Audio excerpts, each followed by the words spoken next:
So you do have the option to leave your camera on for the remainder of the recording, or you can turn it off if that makes you more comfortable.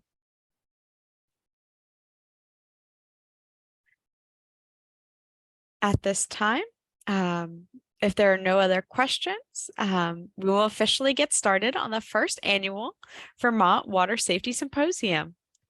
Our first presenter today will be Jess Lucas. And Jess Lucas began her career with the White Plains, New York YMCA, working as a lifeguard and swim instructor, gaining the passion that drives her work to this day. Vermont ties from her childhood continued throughout her time at the University of New Hampshire, where she worked with the Greater Burlington YMCA's Camp Greylock on Lake Champlain in the summer. After some time in Franklin, Massachusetts, rising to the aquatics director of the Y, Jess moved to Burlington, her home for 12 years now as the director of aquatics and family programming.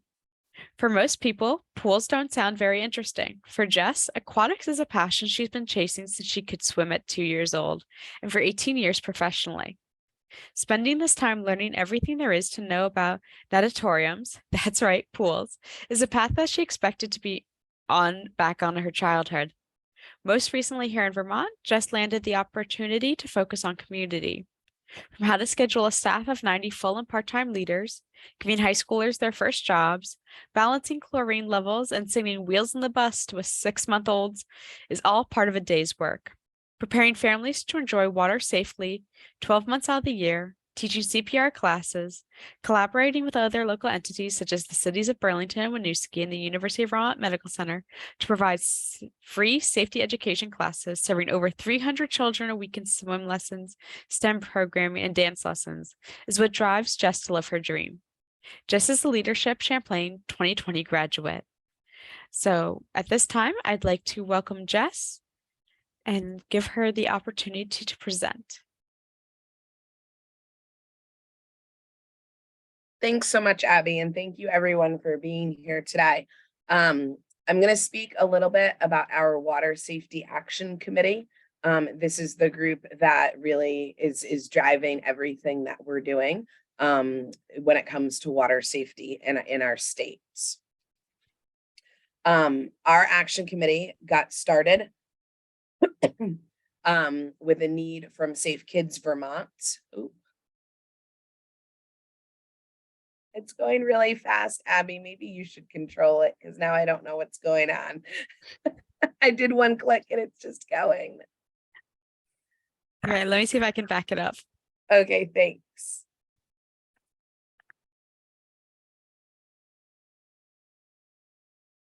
Perfect. I'll let you know when to move it. I don't yet. Thank you, Abby. Okay. Compared to surrounding states, Vermont is lacking statewide water safety regulations, as all of us know. And so a group of us got together, including Abby, Sally, Emily, Dean, Rebecca, Kelsey, and Whitney, to create a survey that was sent to everyone that we could find contacts for who supervised a body of water, whether it be open water or pool water. And the survey, many of you I'm sure got, really evaluated where we are in the state with safety. Those results were then tabulated and compiled in a report that was produced in 2022. So a copy of the report can be found easily. The website's right there. Abby and I can also send that out and it will be in the link because we'll get everybody this presentation. We believe this is the first time that a report like this has been created in our state. You can go to the next slide. From the report, we decided to focus on a couple different areas. So the first area is going to be a webinar series that will take place starting in fall 2023.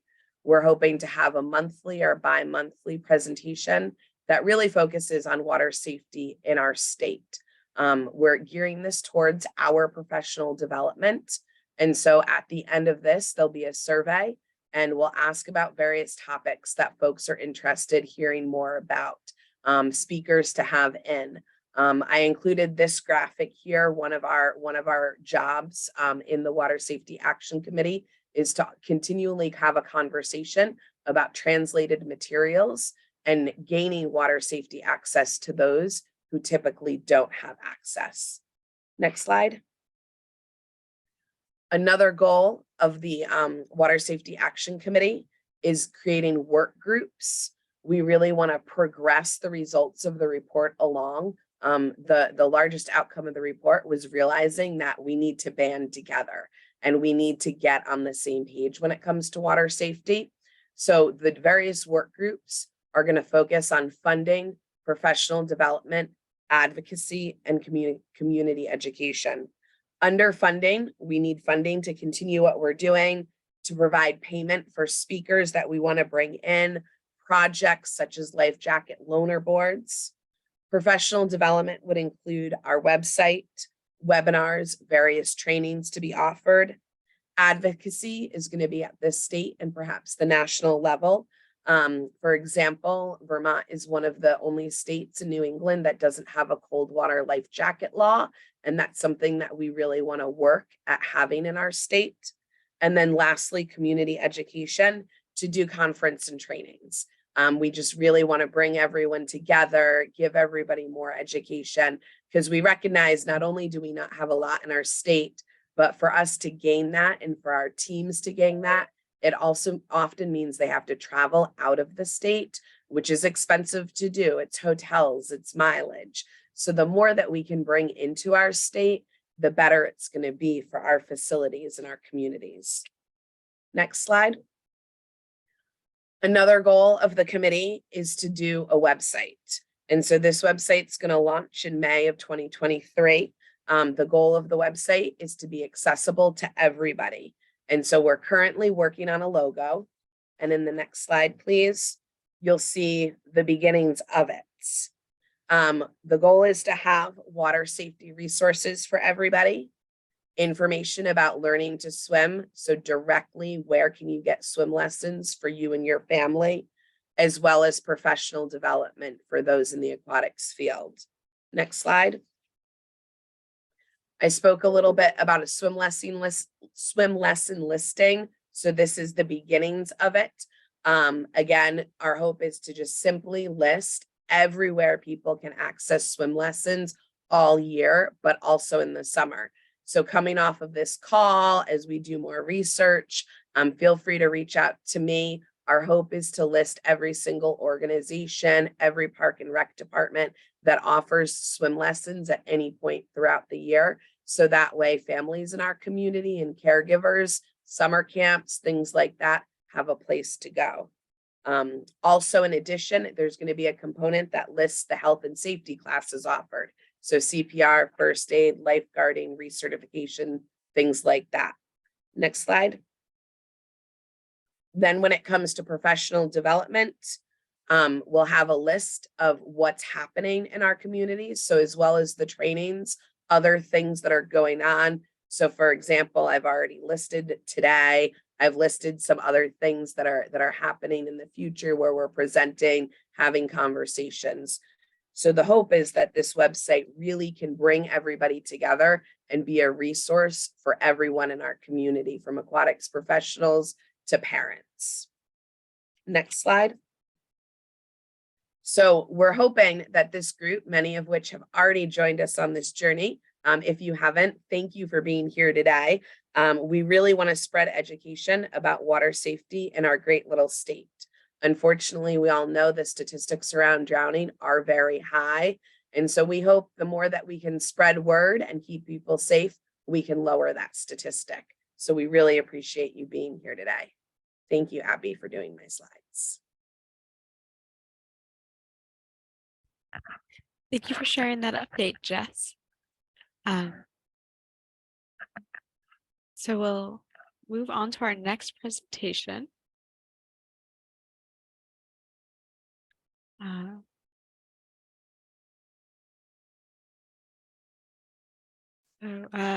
Morag, are you logged into the call? I'm not seeing your name on the participant list, but I might be missing it.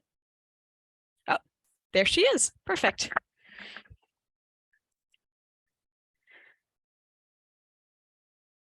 Our next presenter is Morag McKay. Morag McKay is the Chief Research and Network Officer at Safe Kids Worldwide, where she's responsible for ensuring all aspects of Safe Kids Worldwide's work are informed by data and research evidence, supporting evaluation efforts, and providing leadership for their network of over 400 U.S. coalitions and their global network, the Safe Kids Worldwide Alliance. Prior to joining Safe Kids Worldwide in early 2016, she was the program manager at the European Child Safety Alliance for 11 years, where she managed several large multi-country research and advocacy projects aimed at bridging the evidence to action gap and supporting adoption and implementation of evidence-based practices for the prevention of injuries to children and youth in Europe. Morag is originally from Canada and has an undergraduate degree in nursing science and graduate degree in medical science with a specialization in epidemiology. Her professional activities have largely focused on the prevention and control of children's injuries, and her contributions to the field over the last 30 years have been in the areas of surveillance, education, research, program, and policy planning and evaluation. She currently chairs the Water Safety USA Supported Steering Committee, tasked with overseeing the development of a U.S. National Water Safety Action Plan. At this time, we'd love to invite Morag to present.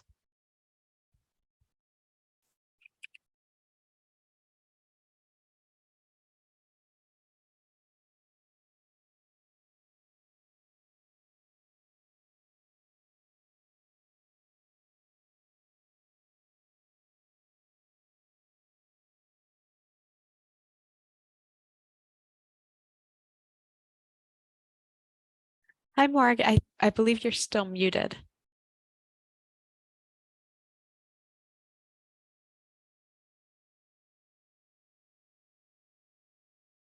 Can you hear me now? We can hear you now. Great. Sorry. Great. Sorry about that. My computer won't let me hear or speak, so I'm on my phone. So there was just a little panic at the end there.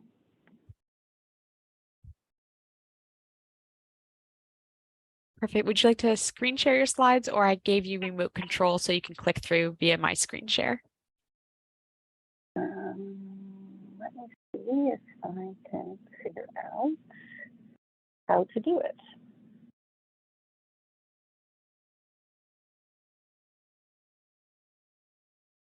Do you know how I can control your screen? So does that just mean if I use the arrows, it'll shift? It should. Do you want me to try that or? Yeah.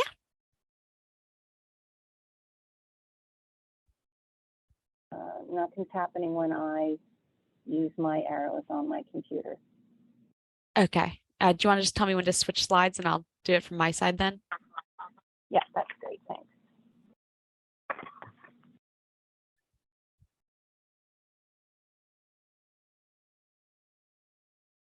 Oh, it moved there.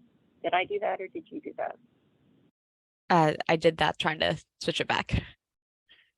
Okay.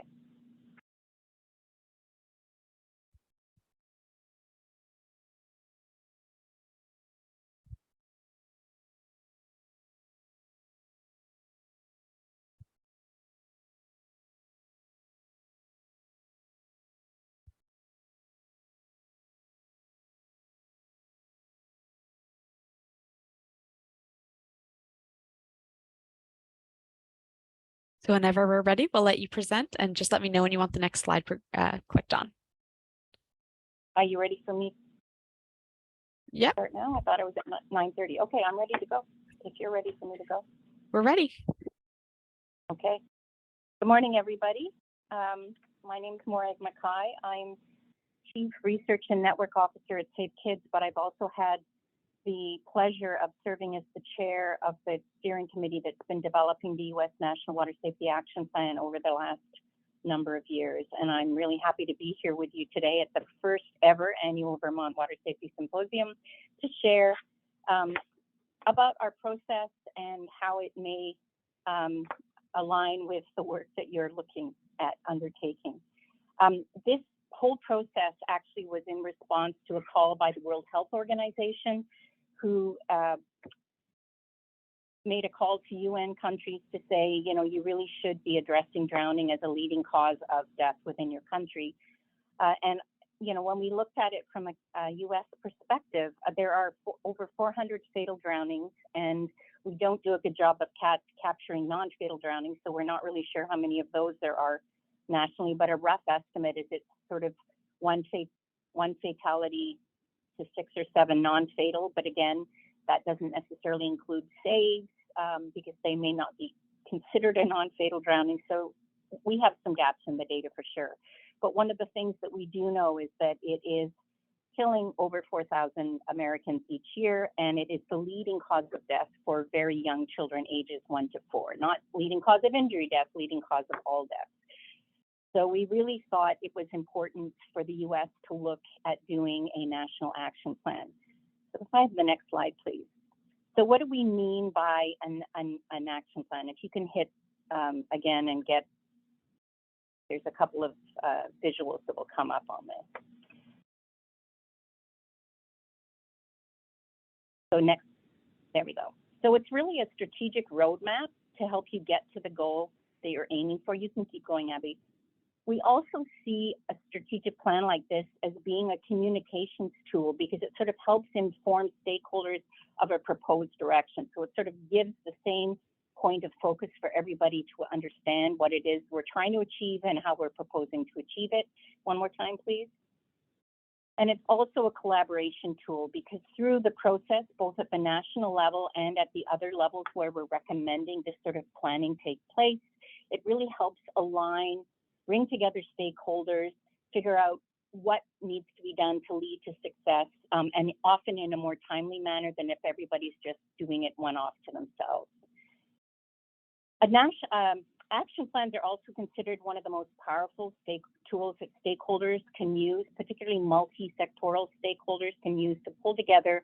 It helps raise awareness, in this case, around water safety, drowning prevention, build consensus around solutions. It helps ensure that you've got the most relevant stakeholders involved in the process, those that are going to be important to finding solutions and implementing solutions. It helps provide that strategic direction and a framework, as I said, to align and guide those efforts. And it also results in more coordinated action. So in the US, there are thousands and thousands of stakeholders working on different aspects of water safety and drowning prevention. But despite that, we still have this large magnitude of this issue. We still have many inequities when you look at drowning.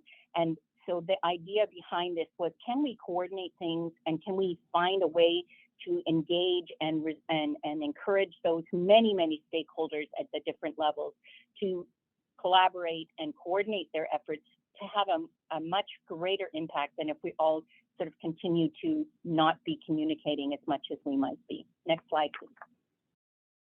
So as we got started with this process, one of the things that we started talking about were what was it that we wanted to underpin this development. And it's really funny because we didn't call them values at the time. We only really started calling them values at the time that we started writing up the final document. But these were the 4 things that we recognized were going to be really important to doing something in the US.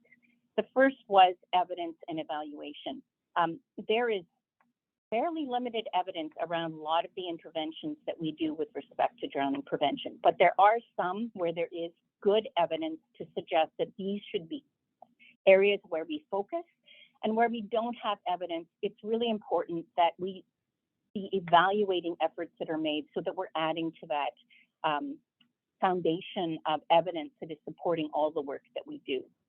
As I alluded to earlier, equity is really important here. There are a number of factors that impact whether or not certain groups are able to access and utilize the existing prevention measures that exist. And one thing we really want to ensure as we start adding additional preventative measures is that how we're doing it isn't somehow increasing those inequities where they exist. So we felt that was really important that we consider that as we go forward. Again, collaboration is so important. A lot of times we've got groups that are almost doing the same thing, even in the same community sometimes, certainly within the same county, certainly within the same state, who may or may not even be aware of each other and efforts that are being made. And one of the things that a process like this can do is to help identify who those stakeholders are, help them see where their missions or mandates may overlap and where they may be able to collaborate, pool resources, come up with consistent messaging, all those sorts of things that increase the likelihood that the efforts that they're making will have an impact. And the final one was the importance of local context.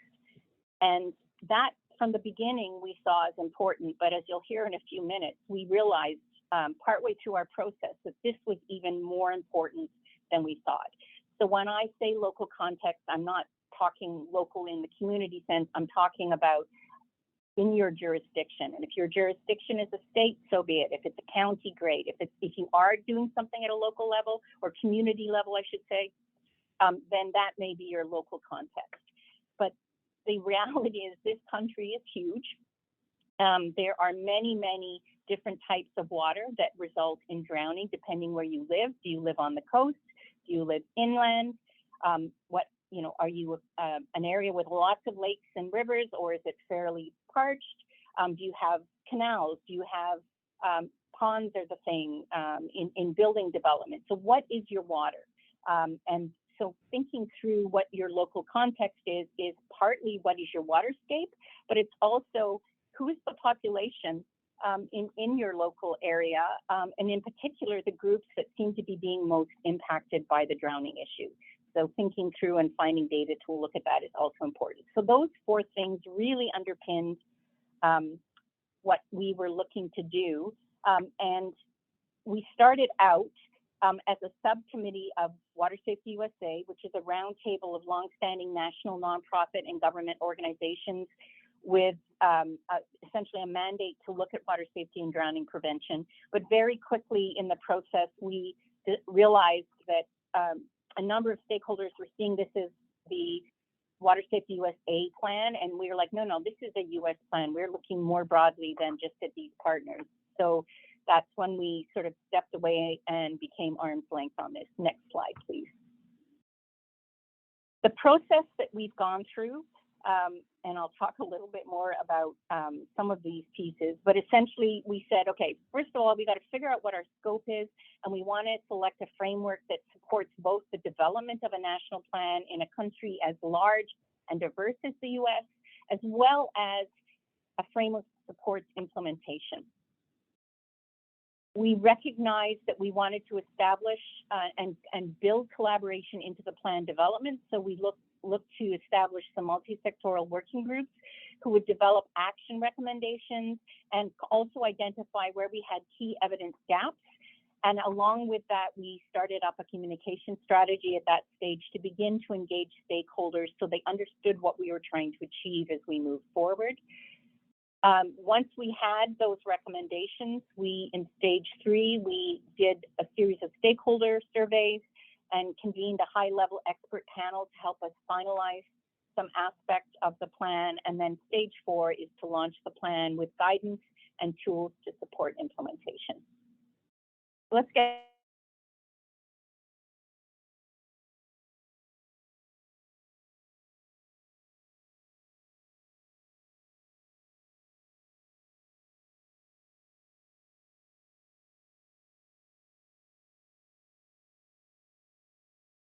and your plan or more. And what we decided was that we would look at a 10-year plan, so released in 2023 and going to 2033 with the thought that we would be obviously monitoring progress along the way, but do a midpoint review to see whether we needed to change direction or not. Because we really wanted to focus on evidence-based strategies, we looked at what were the strategies where there was a reasonable amount of information, basic broad approaches, not necessarily how you implement them per se, but what were the five key areas where there was reasonable evidence to suggest that we should be focusing on them. To that 5, we added the importance of data and public health surveillance to help inform planning as well as help evaluate action once it happens, so strengthening data, but we also talked about the necessary infrastructure and capacity that would support implementation of any recommendations coming out in each of these areas.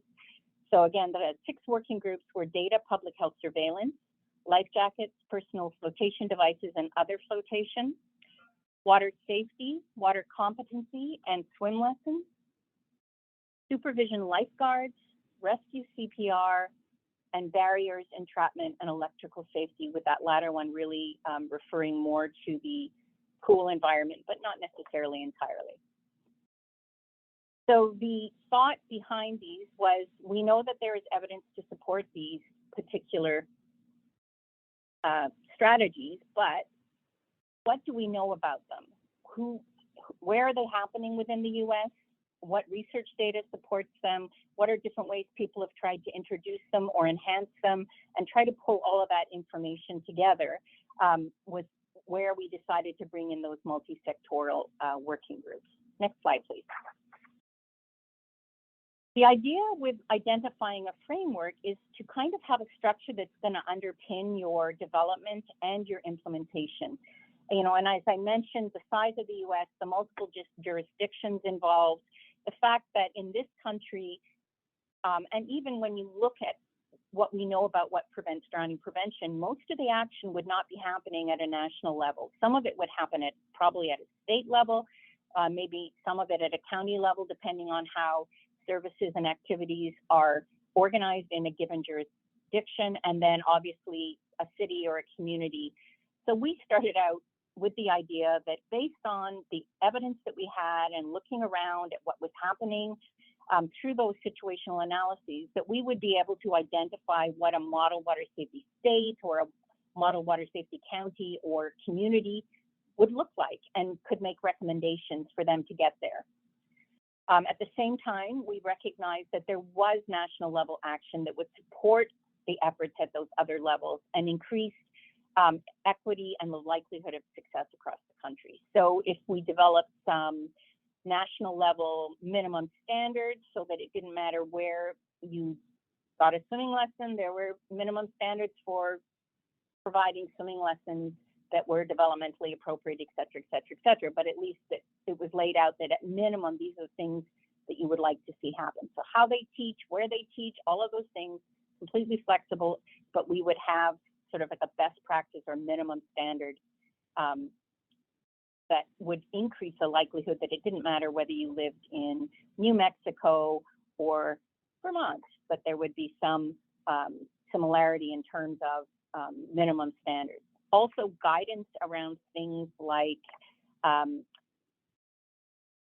if you're advocating for change in a particular law, that, you know, we can provide model laws and toolkits at a national level that can be taken and modified to make fit whatever jurisdiction. But if you do it at a national level, you decrease the amount of work that people maybe have to do at those other levels, but you also introduce some standardization, but also increase possibly the likelihood that those efforts will be successful. So that was the idea behind the national action.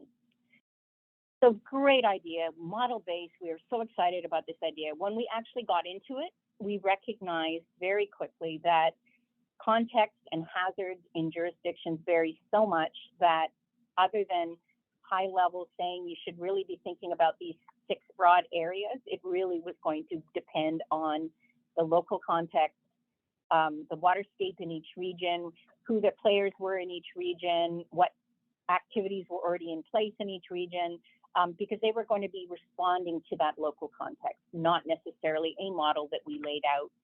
So once we came up with that recognition, and again, we'd always acknowledged that local context was important, but when we actually got into the idea of could we do this model idea, we just realized it was not feasible given the variety and differences between areas of this country. So the question changed to how can we engage and support states, counties, and communities in developing their own evidence-informed, context-specific water safety action plans. So it became related but slightly different focus. So now we're asking ourselves what tools and resources would support those efforts, and what can we do to increase equity and increase the likelihood of success of those efforts across the country? So we're providing guidance now on very stepwise guidance again, but with this sense that each group will decide what works for them. They can look at the guidance, they can look at the tools that we're creating, decide if they're going to work for them or not.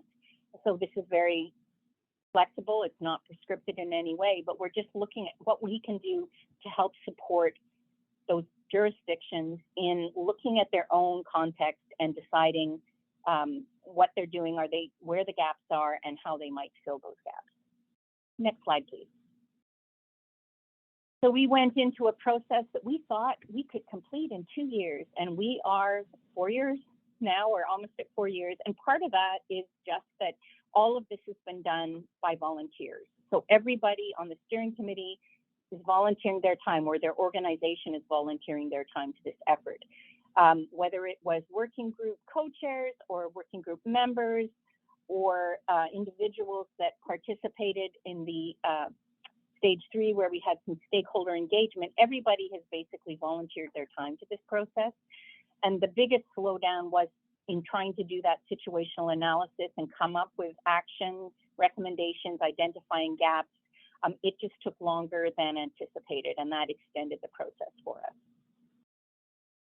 But in terms of where we're at right now, we are in stage 4, the final stage, and what we're looking at now is this was developed as an offshoot of Water Safety USA, but more broadly looking at a national perspective.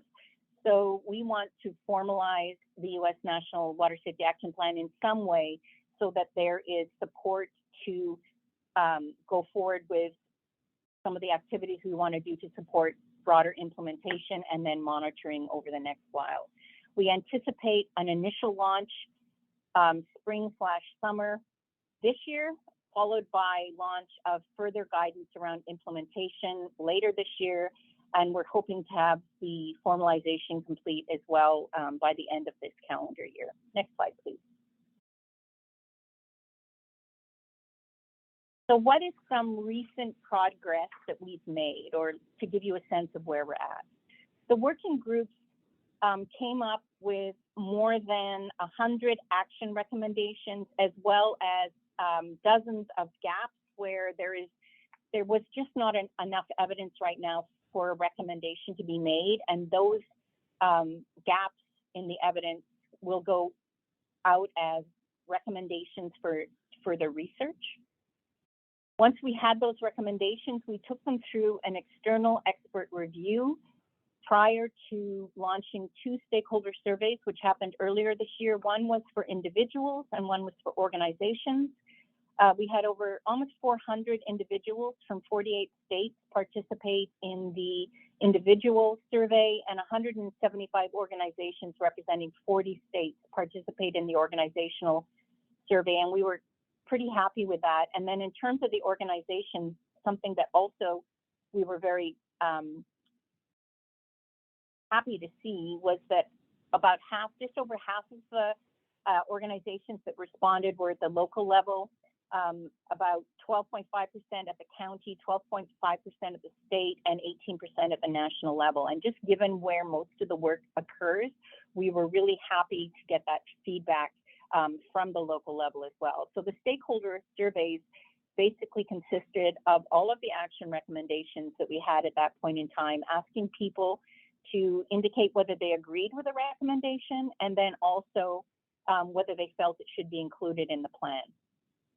We also put together that high-level panel, which is the Blue Ribbon panel. They did some pre-work, and they participated in what we call a modified Delphi, in that they completed the survey twice. They completed it once without any input from anybody else, and then we shared the results of the first round and the comments that came from the Blue Ribbon panel in the first round, and then they repeated the survey again.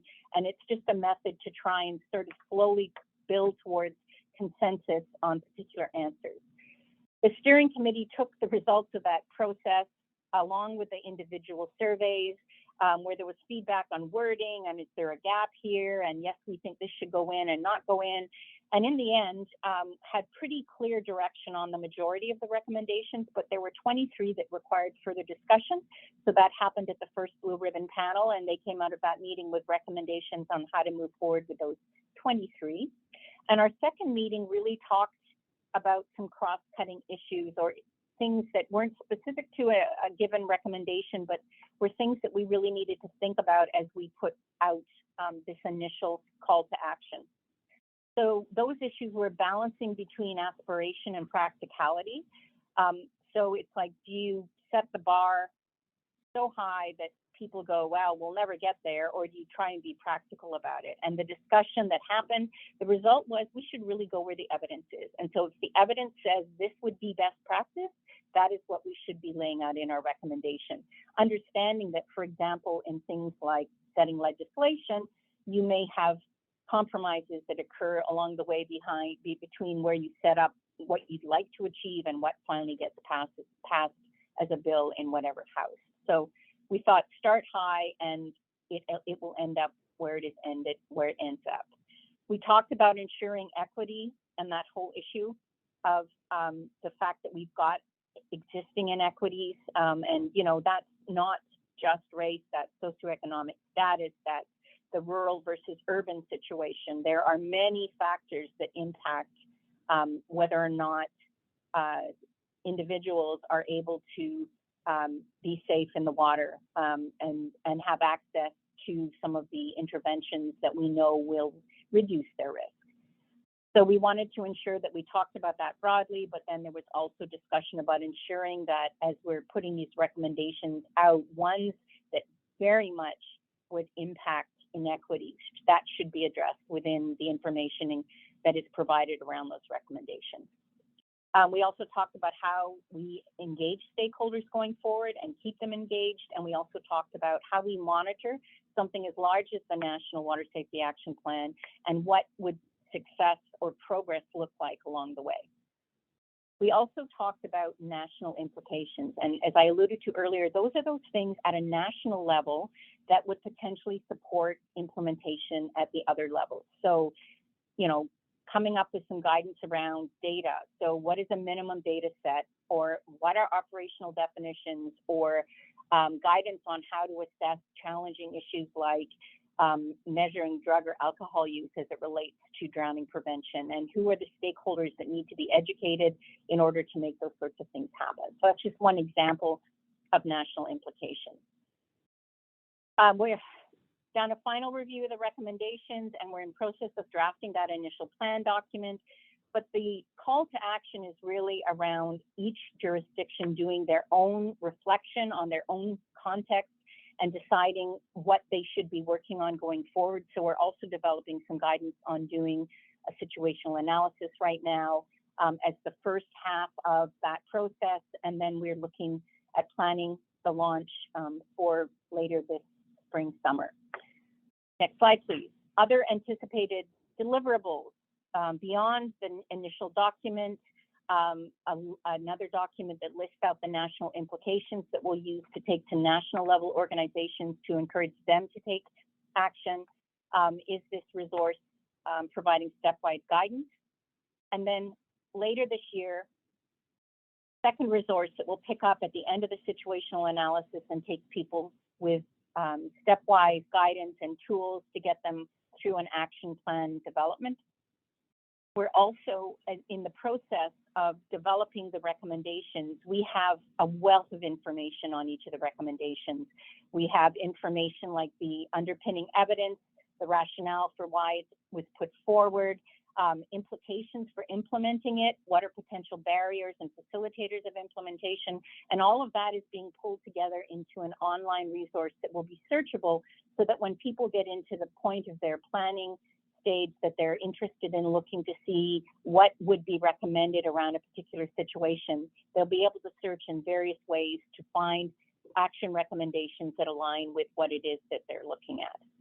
And finally, as I alluded to before, those many evidence gaps that were identified, those will be pulled into a research agenda that we will then use as an advocacy tool to move forward to potential funding groups, as well as researchers to see if we can't get a number of these questions answered in order to provide additional evidence so that we can better meet the needs as we go forward in this 10-year plan. Next slide, please. I want to finally finish this off because we're talking about a national plan, but we're talking about, oh, sorry, missed the slide there. This is the situational analysis. This is, this is our call to action. Each jurisdiction should perform a situational analysis by convening relevant stakeholders to gather, review, and discuss current information and gaps to inform the development of an evidence-informed water safety action plan. So we're going to provide guidance throughout these steps as we move forward with that first document coming out along with the initial plan. Next slide, please. But because we're encouraging activities at other levels, one of the other things that we've been doing is talking to jurisdictions that have had long-standing coalitions, as well as some that have started during the lifetime of our development of the Water Safety Action Plan, in addition to some that have initiated action in anticipation of this planning process being launched.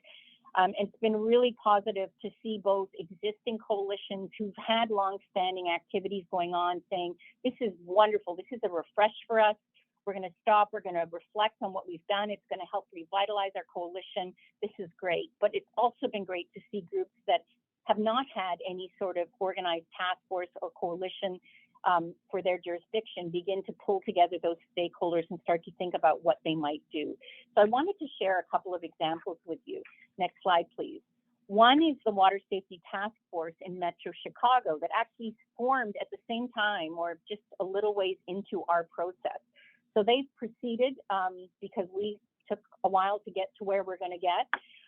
But they've been working really to affect policies and programming and establish a culture of water safety in Metro Chicago. And they've been useful in terms of providing us with their feedback on things, as well as sort of looking at what they're doing and saying that they, again, will stop and do a reflection based on what finally comes out and see what they might want to adjust in their own plan as they go forward.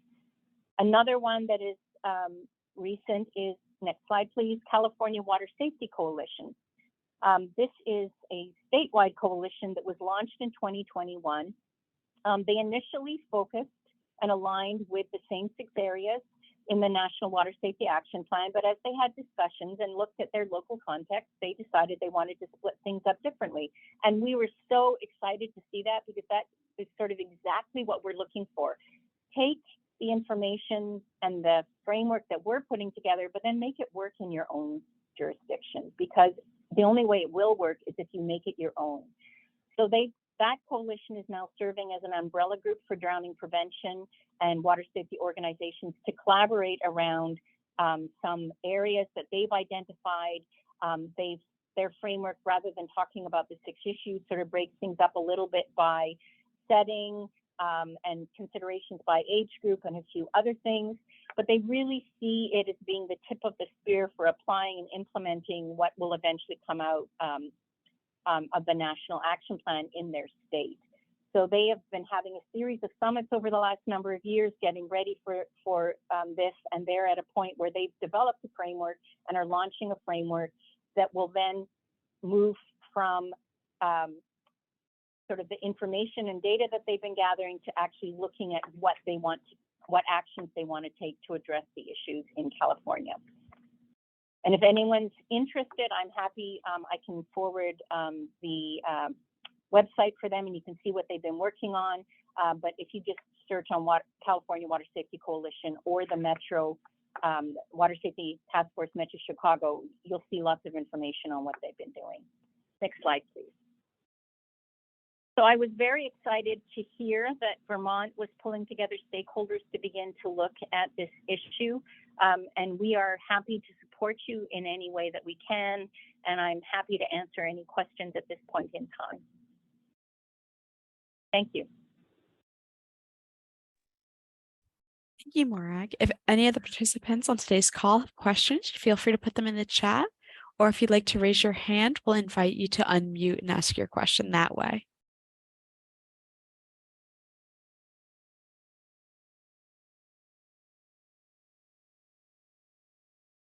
Any questions for Morag at this time?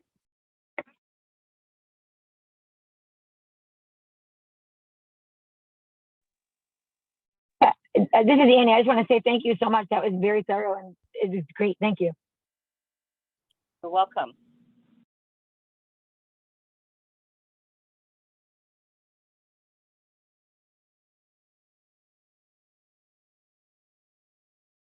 Well, if there are no other questions, I will say to you, there's the website for the plan as well as email info@usnwsap.org. If you've got questions that come up as you guys are talking about what you want to do and achieve in Vermont, please don't hesitate to reach out. And in addition, you can look for, as I said, some guidance on going through a process coming out in a couple of months. Perfect. Thank you so much for presenting today and sharing all of those updates. It was so educational. I appreciate it. I would love to stay for the rest of the meeting, but I'm actually with the steering committee yesterday and today finalizing aspects of some of the work that we've done. So I've stepped out for an hour and left them discussing something, and I've got to get back to them. But thank you so much for inviting me. And I look forward to hearing what comes out of this event today. Thank you. Thank you. Okay, we are a little ahead of schedule today. So if everyone would like to take a quick 10-minute stretch and bathroom break, we'll start the next speaker at 10 a.m. So get the blood moving a little bit.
Hi, everyone, and welcome back to the call. Hope everyone got a nice little stretch break in. Our next presenter is Michael Cannon. Michael Cannon began his career in 1975 in Colchester, Vermont, as volunteer EMT with a local fire department. He became a founding member of Colchester Technical Rescue, which continues to be recognized for work in water and ice emergencies as well as hazardous terrain rescues. The technical rescue team has been consistently managed by Mike and now serves a large geographic area of the state. Mike maintains a Level 2 technical rescue instructor certification for the Vermont State Fire Academy and has been instrumental in organizing and training water rescue teams in Vermont. Mike is also a safe water and ice rescue instructor for Dive Rescue International, a nationally recognized water safety rescue corporation. Mike joined the Colchester Police Department in 1981 as a law enforcement officer. He was later assigned to the Marine Unit, which patrols 37 miles of international waterway on Lake Champlain. Mike held the position of Marine Supervisor for law enforcement for the last 25 years. Mike currently serves as the full-time program manager for the Vermont Department of Public Safety's Urban Search and Rescue Task Force 1, VTTF-1. As task force leader and program manager, responsibilities include readiness of the NIMS Type 3 states team. This includes all administrative duties for roughly 90 state employees assigned to the task force. Mike also operates as the State of Vermont Emergency Management ESF-9 Urban Search and Rescue Coordinator, where he's responsible for the coordination of all state and local USAR and water rescue teams. He sits on various state Homeland Security Special Operations Committees and is the liaison to all local teams. Mike currently sits on the board of directors for the National State Urban Search and Rescue Alliance. Mike has deployed VTTF-1 through Emergency Management Assistant Compact Request to Hurricane Harvey, Florence, and Dorian. Let's take a moment to thank Mike for coming and presenting today. Thank you, Abby, for having me today. And welcome everybody else. I would like to say that, I come with a different perspective, I guess, because we're the response agency. We're not sitting at a guarded pool. And I think that, the folks that we deal with, across the board, whether it be the rescuers or the families from these incidents, it is incredibly difficult for us in some of these cases. So, just bringing to light, I guess, to water safety to this group as you're doing, I think it's a wonderful thing. I mean, the 25 years that I served on the Marine Unit with the police department, I was geared around enforcement of water safety regulations, for better words, and the first couple speakers that I listened to today, I talked about life jackets and whatnot. I was a pretty liberal police officer, I would think, and I handed out very few tickets to recreational boaters. But the one ticket that we did issue pretty regularly, and there were no waivers on this, was for life jacket tickets for usually young children. You don't really get a second chance at those, and that was our long-standing unwritten rule. I've spent the better part of my career around water and trying to help people around water be more safe. So, again, thank you for having me here today. We can go on to the next slide. As we've already heard today, and as you're probably all well aware of, Vermont usually experiences about a dozen drownings. That fluctuates between 10 and probably 20 a year, depending on what happens. Most of the drownings are in swimming holes, rivers, ponds, and lakes, but not always. It's very seldom for us or any other agency, I think, to get called or summoned to a local pool. And I think that's because of the success with the lifeguards and the other safety features at them. But some of those include ice fishermen. We do have a very large population of those around Vermont with our surrounding bodies of water. So, a lot of our educational programs center around trying to keep the ice fishing community safe. Probably no surprise, but the majority of these deaths are young adolescent males, and most of them are witnessed, or at least have another person with them at their swimming adventure for the day. Next slide.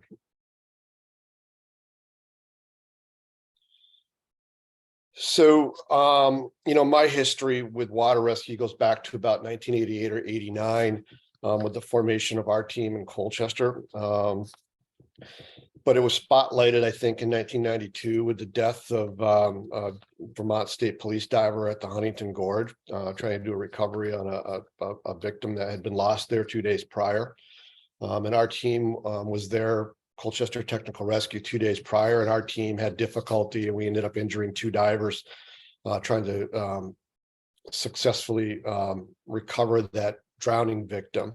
Both divers ended up with injuries. Neither of them returned to diving with our team. And then 2 days later, the state police diver drowned doing the exact same thing that we were doing 2 days prior.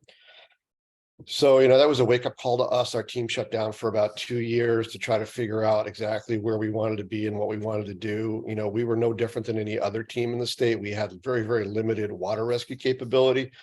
We had a dive capability, but to be honest with you, it was recreational divers and we were kind of out of our league. So while that was a tragedy, it really shined a light on us to try to figure out exactly what we were doing and how we were going to move forward.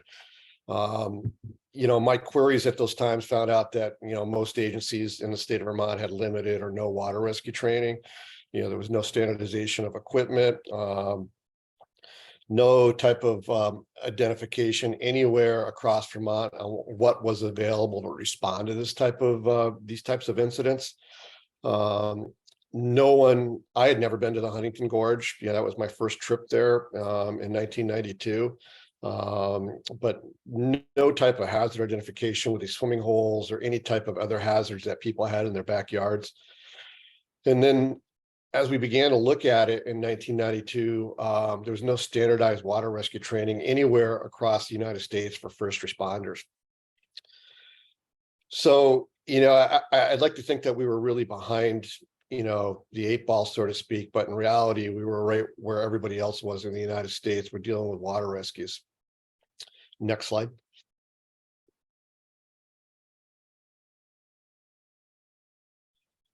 In 1994, just a couple of years after that, the National Fire Protection Association, NFPA, finally came out with a document that outlined how we should operate as a public safety agency while responding to technical rescue operations. And water rescue is a technical rescue, a discipline under a variety of disciplines under the 1670 and 1006 guidelines for NFPA. NFPA is not, they hold no weight of law. They are a guiding agency for public safety agencies, mainly fire service across the United States. But on the civil side, NFPA is readily visited in court on civil liability cases, usually involved with either a fire service death or an emergency responder death. So while it doesn't really have the bite of law, I'd like to say that it's pretty close to being law across the United States. The nice thing with NFPA is that it allows for municipalities or authorities having jurisdictions to have a guiding, have some guidance in exactly how they're going to operate, or if they're going to even choose to operate at these different discipline levels or types of responses that they may want to do or that they may be doing already. So what NFPA 1670 does is it tells us, as for instance, the town of Colchester or the state of Vermont, that we have to already be able to assess our technical search and rescue hazards within our response area. We have to identify our operational capability, or whether we even have operational capability, establish different operational criteria how we're going to do it, how we're going to approach these scenes. So it really laid out a lot of the groundwork on, what we should be doing and how we should be doing things, whether we're doing that at all. It's up to this document to guide these departments and how they want to do it. Next slide.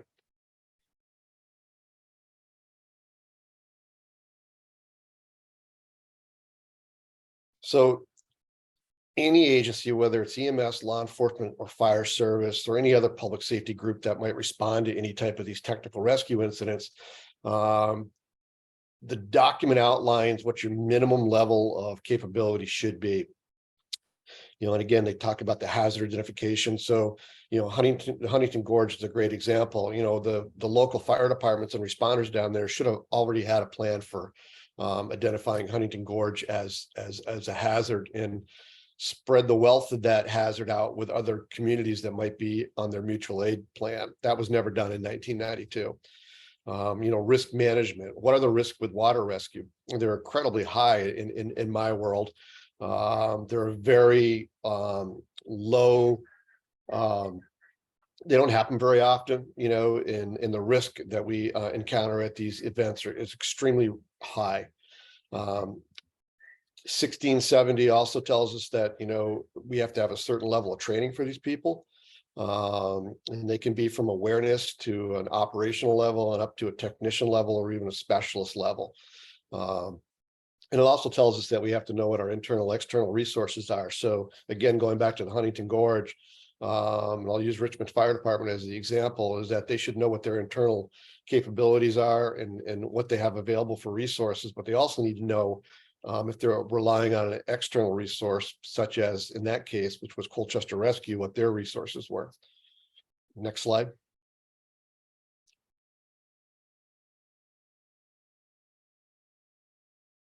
The other part of NFPA is the 1006 section, which relates back to 1670. It talks about the professional rescuer qualifications. So just as a lifeguard would have to have some type of water safety certification, professional rescuers, whether it be a fire department, EMS agency, law enforcement agency, or some other public safety group, they have to have the qualifications, the certifications, and possess the requisite skill proficiencies in order to operate at those levels. Otherwise, NFPA says you shouldn't be operating at those levels. And the reason that that's in place is because we kill people. We kill people pretty regularly in the public safety field, doing all sorts of the crazy things that we do. And what NFPA was trying to do is allow everybody to go home safe. A safe rescue and a successful rescue is one where everyone goes home safe. What they also found out with a lot of these rescues is that not only were we killing the rescuer, but we're killing the victims that we're trying to rescue as well. So when we start talking about liability, a lot of these departments that might say that they have a water rescue team or some type of a technical rescue capability, in reality don't meet any of these standards, and they're opening themselves up to a great amount of liability in my world. Next slide. And again, going back to some lessons learned, at least close to us, was the 1992 drowning of Sergeant Gary Gabry down at the Huntington Gorge. And like I'd mentioned, 2 days previous to that, we had two divers that went over a small waterfall and were injured, and they never returned to diving with our group. Well, that's an incredible loss of financial input that we've had into those divers. It took us many years to get those divers trained to the level that they were at, and through only what I would call, a lack of awareness for us about working around moving water and the characteristics of moving water, we allowed them to be put into that position where they were injured. 2 days later, the state police did the exact same thing, and they weren't as lucky as we were to come out of there with only injuries. In 2006, while it wasn't a public safety fatality, involved public safety, people, 4 or 5 members on an airboat that was recently delivered to a rescue squad in New Hampshire overheard a radio transmission from another department about an injured woman on a dock on the Connecticut River that they were responding to. The department had this airboat only for a short amount of time. They didn't have adequate training in the use of that boat, and they put this woman into a rescue basket, strapped her into the basket, and then strapped the basket to the front bow of the airboat. Probably not good moves. They might have been doing that with things in their normal response capabilities on land, but when you start strapping people to objects in the water that they're unable to be released from immediately, that sets up a situation that ultimately ended up in a fatality here. So the boat, was subsequently overloaded with the people on board, the rescuers and the victim. The boat swamped. The victim was not able to be released from the boat. The boat sank. 4 or 5 members that were on the boat were lucky that they survived. They all have personal flotation devices on. The victim with the isolated ankle injury was not quite as lucky. She died from this. And the moral of this story, when I talk about lessons learned, is that the family sued 26 agencies that were all interconnected with a mutual aid agreement with this agency. So that not only did they sue the Cornish Fire Department and Rescue Squad, but they filed a lawsuit against all the other 26 municipalities that have signed into a written mutual aid agreement. There are also discussing criminal charges on this specific case, whether there was criminal negligence. And the outcome of that was that, the fire department, I think they ended up dropping all the cases down to the single fire department. But I, interviewed through my career at the police department and being a boating accident reconstructionist, I was able to at least interview these folks after this incident and at least talk to them about their experiences.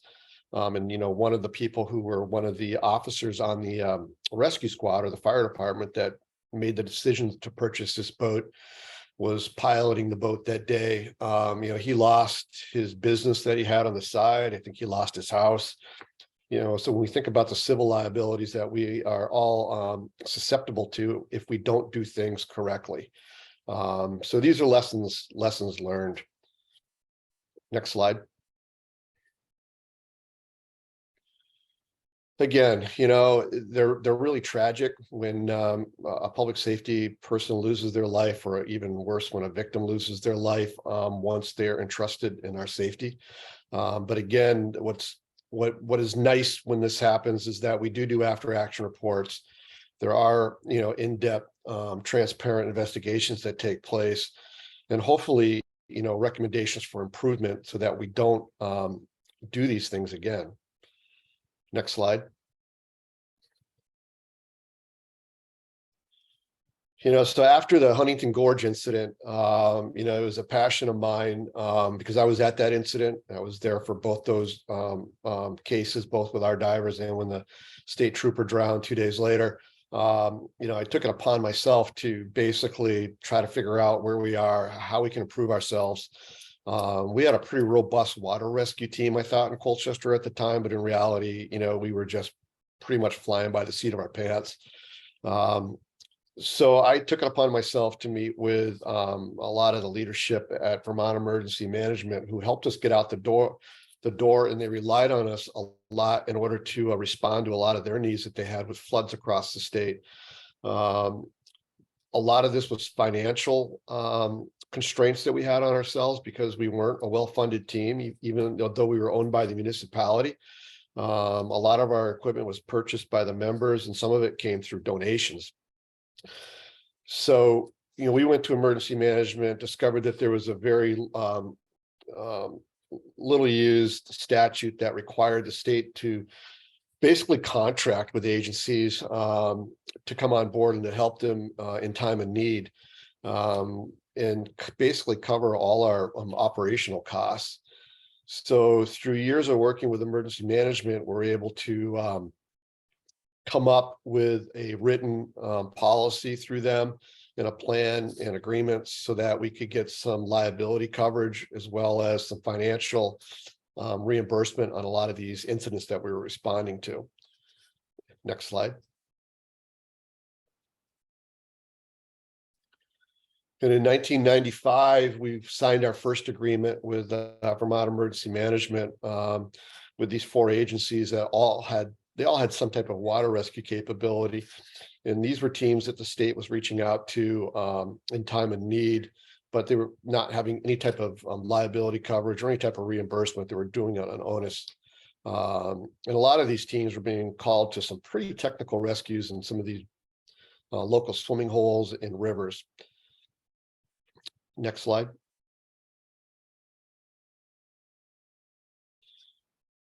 In August of 2011, Tropical Storm Irene visited us. It dropped over 10 inches of rain in some areas, mainly in the lower 2/3 sections of the state. All 4 of those water rescue teams were pre-staged. That's what we had at the time, and immediately overwhelmed. One team was self-isolated on an island. They were really no use to the rest of the agencies that were there. And they were completely overwhelmed within the first hour of Hurricane Irene dumping this rain on us. We reached out to neighboring states, obviously New Hampshire and New York were getting hit just as bad. They were unable to fill assistance requests. There were, at one time, we had 36 rescues backed up with people stuck in trees, stuck on the roof of their houses. We had a federal urban search and rescue team that was staged in Hartford, Connecticut, that was not released to come and assist us. And even if they had no water rescue capability. Next slide. By the next day, by daylight, we had reports of over 7 people missing or dead. Dozens of communities were cut off. The 4 water rescue teams that were pre-staged, as well as that urban search and rescue team that moved up here 2 days later, they worked for a better part of a week trying to look for these folks and recover them. Next slide. So I think what we learned from that is that, we couldn't rely on outside help to come and basically bail us out in these times of needs. So what we did was put our nose to the grindstone collectively. And by 2021, we added 9 additional water rescue teams to our mobile support unit plan. We trained over 350 responders across the state in swift water and moving water type certifications. What we looked at through our after action report from Hurricane Irene or Tropical Storm Irene was that none of the 7 people that were lost that day would have been saved, even if a water rescue team was within close proximity. Most of these people were swept away very rapidly in some very, very crazy water that water rescue teams probably would not have helped. What we also looked at were how many people were saved during Hurricane Irene. 86 rescues were made during Hurricane Irene, either by these water rescue teams or by local first responders. So while 7 people were lost, 86 lives were saved. Next slide.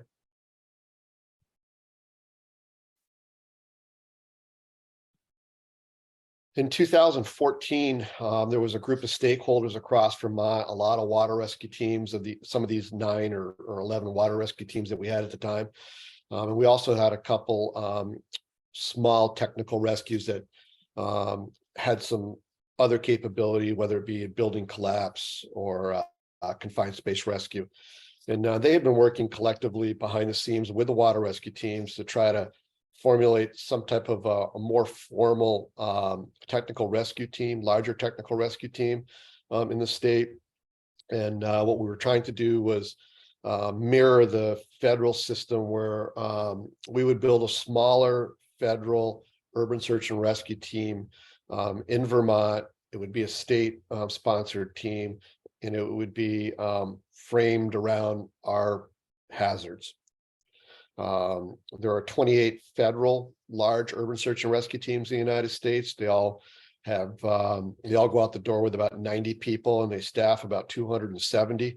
And these 28 teams were formed after the Loma Prieta earthquake in 1989 in California. And basically were organized by the federal government to respond to earthquakes. 8 of these teams are in the state of California just because of the seismic activity there. And none of these teams at the time had any type of water rescue capability. Only after Hurricane Harvey and some of these larger hurricanes that hit did they realize that they needed to have some type of a water rescue program embedded within these federal teams. Our team, as we proposed it in 2014, would have a robust embedded water rescue team. So in 2015, the program was taken over by the State Department of Public Safety. And for a couple of years, we worked to try to staff that program with temporary employees to form what we now have as a state urban search and rescue team. Next slide.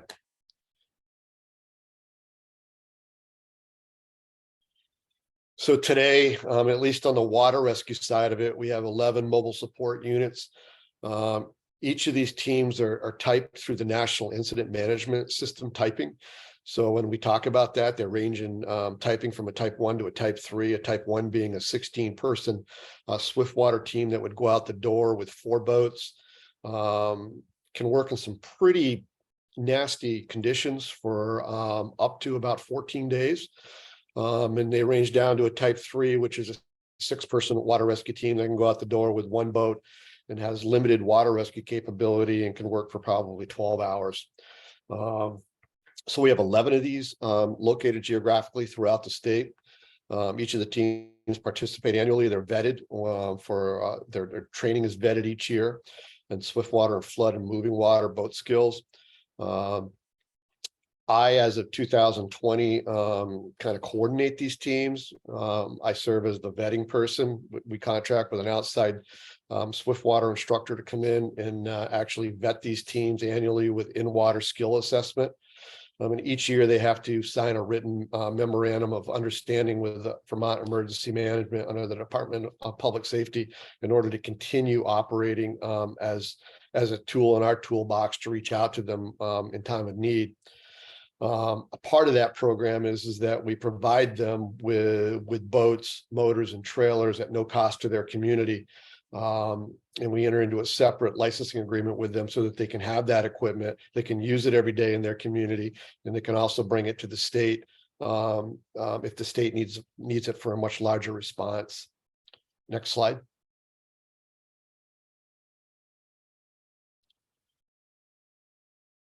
You know, there's an educational component behind it. You know, this particular slide picture is from a drowning of an 11-year-old African-American, new American that was living in Winooski, who was swimming with his 3 friends down around the Winooski River, right adjacent to Burlington. Again, tragic. The 11-year-old couldn't swim. And what we found with a lot of these recoveries is that a lot of these folks, a lot of these new Americans, you know, they didn't have the same opportunity as most of us had with swim lessons growing up and being able to take swimming lessons or other opportunities. So we, as a result of this drowning, Colchester Technical Rescue developed a water safety program where, you know, we went into the Winooski school systems, which you have to understand, it's not our Winooski school systems is not our problem. You know, it's not our municipality, but it is one of the municipalities within our mutual aid district that we respond to pretty regularly for water related incidents. So we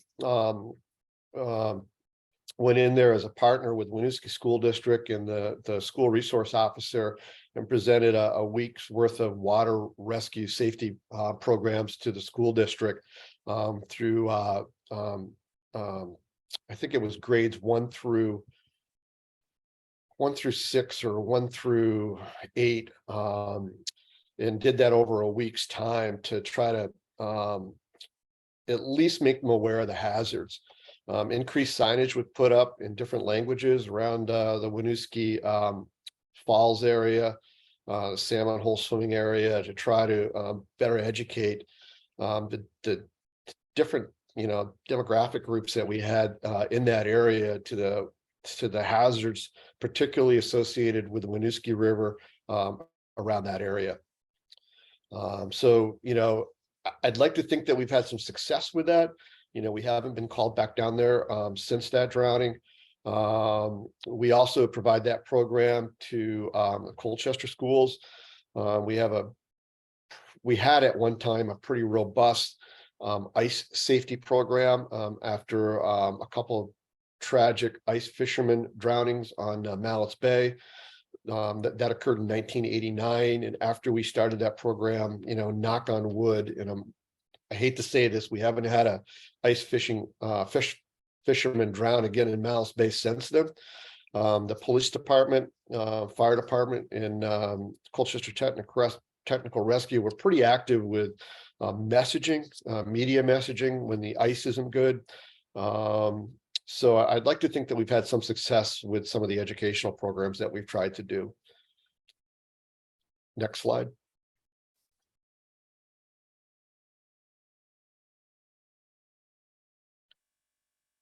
Again, we have tried our best to continue to move programs forward, and it all relied on funding.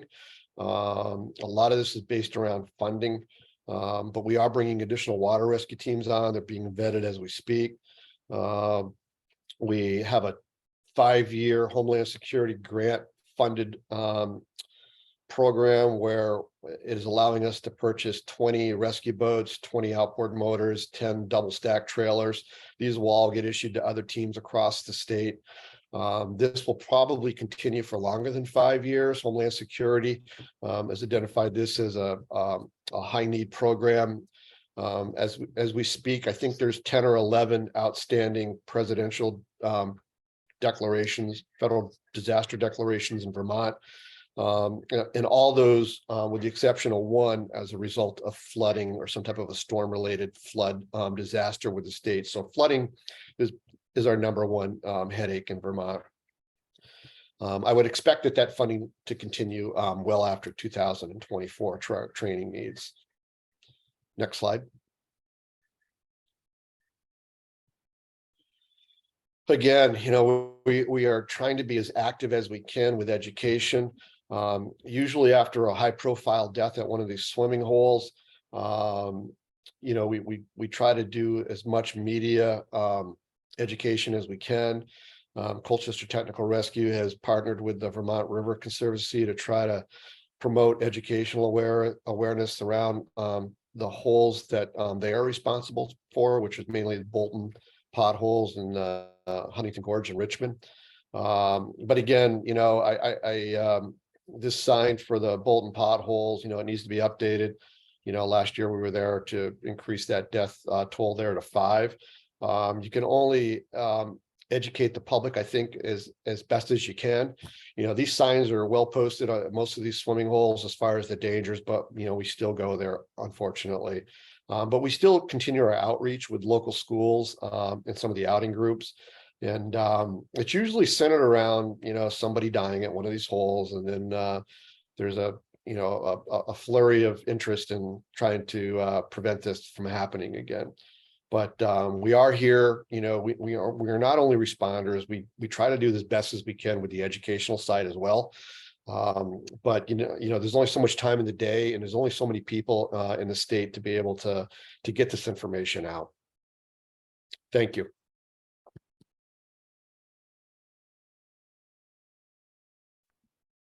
Hi, Mike. Thank you so much for that really educational session.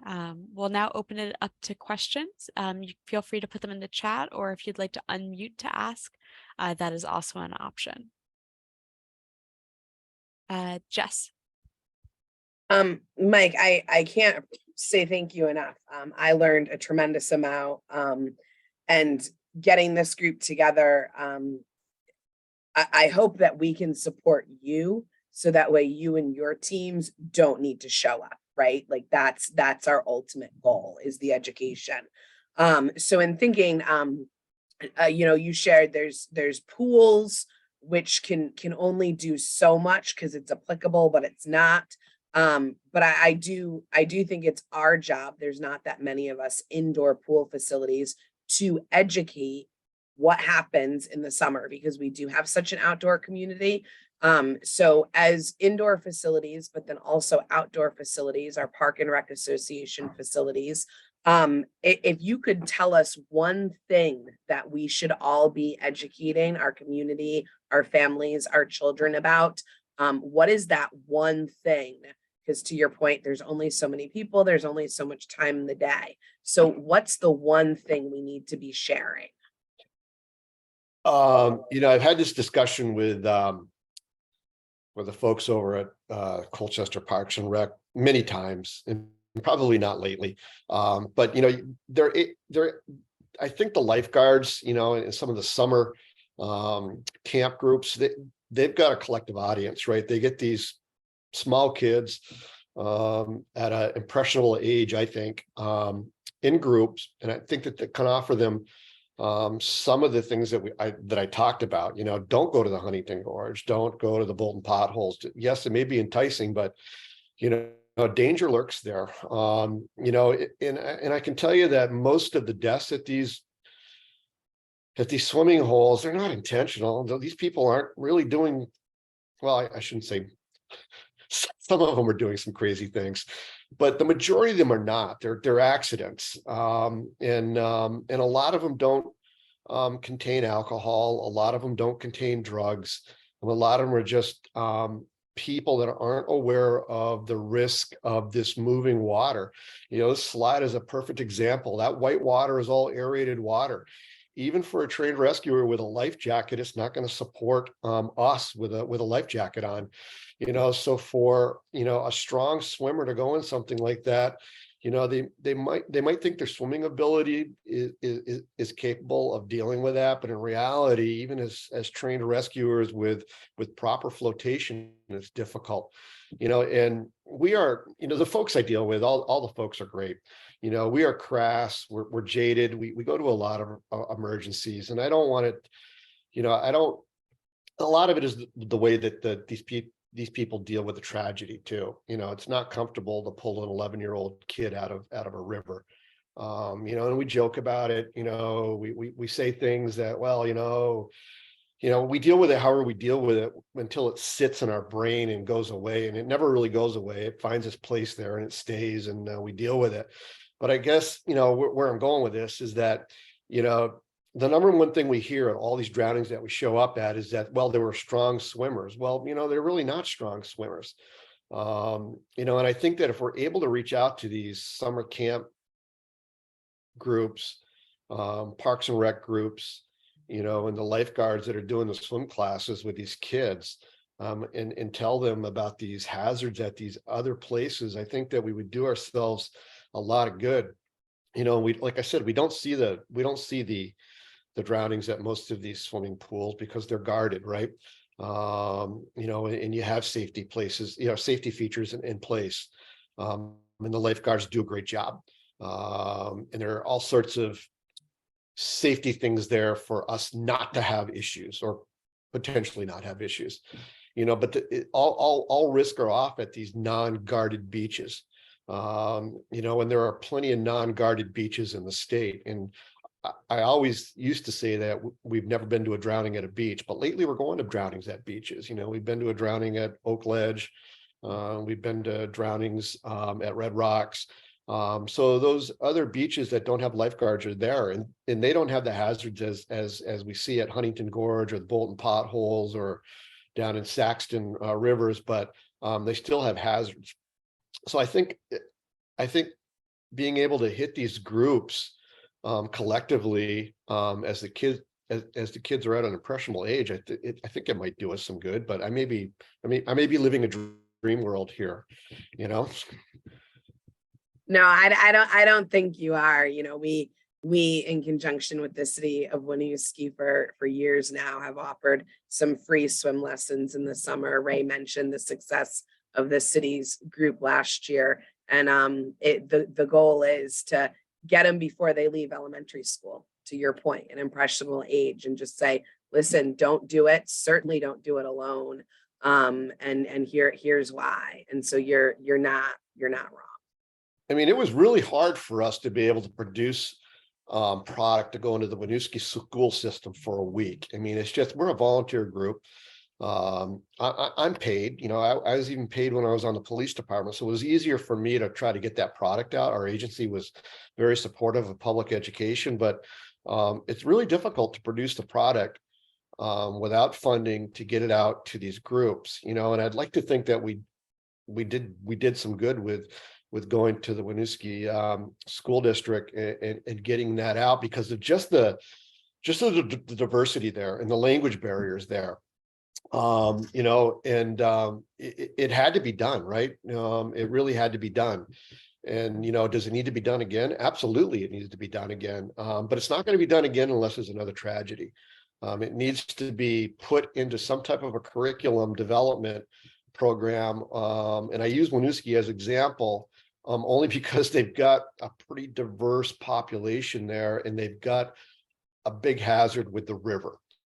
And these kids are going to go down there. It's just it's a calling, it calls people to be around the water. Anyway, I'm done talking. Any other questions? Actually, I had a question similar to Jess's. Is there anything from a policy or legislative direction that if we could get something passed in Vermont that you think would either benefit the creation of these teams, I mean, outside of course, always funding, or reduce the behaviors that make your teams get called out? I think it all goes back to education, and I think if we're able to educate younger populations on the risk before they're exposed to some of these hazards, I think we'd be better off. So, I used to teach through the Vermont Police Academy, and we had a water rescue program there.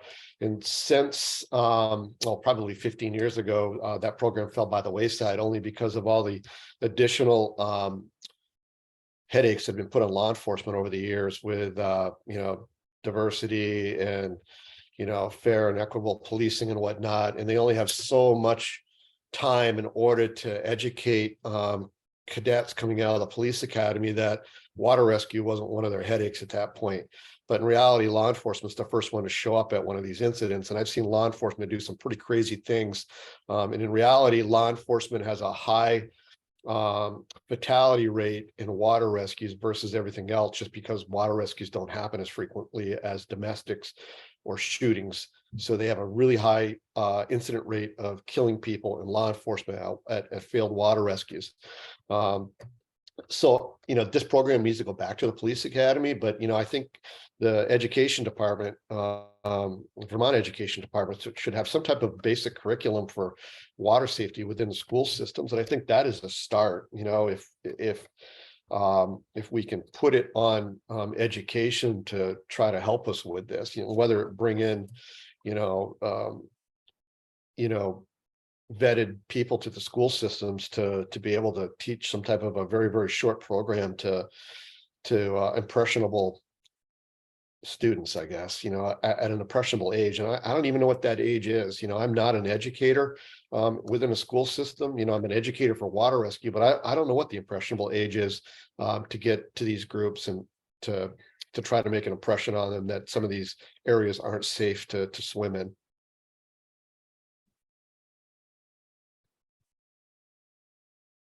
It looks like there was a question in the chat, which I can go to Mike or anyone else in the group if they have an answer.